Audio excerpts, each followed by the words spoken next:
Según el diccionario, Gil es una persona lenta, a la que le falta viveza y picardía.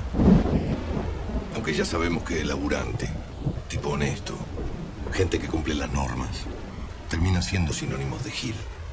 Pero un día, el abuso al que estamos acostumbrados los giles se convierte en una verdadera patada en los dientes. Y uno dice, basta. ¿Ustedes creen que es momento para encarar una cosa así? Sí. Esto bien armado le puede dar trabajo a... No sé, ¿cuánto decíamos la otra vuelta, pa? Y 20, 30 personas.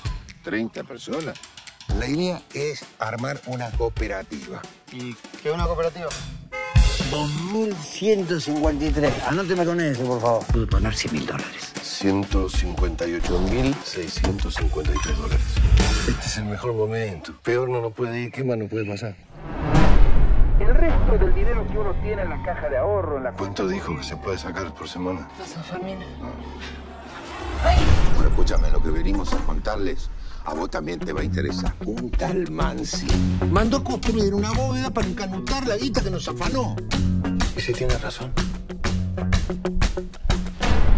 ¿Sabes qué estoy pensando? Que algo tenemos que hacer.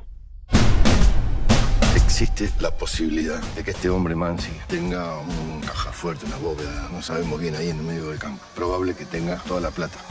La nuestra y vaya a saber cuánta más.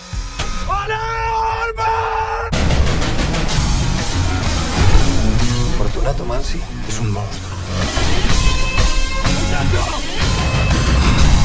Cagaron a un país entero y vos te la venís a agarrar con mi marido.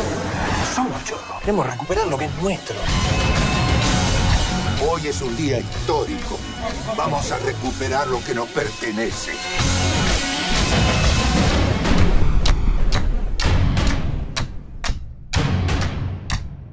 ¿Qué hace Medina? Para que no me reconozca. No hay nadie acá. Nunca se sabe.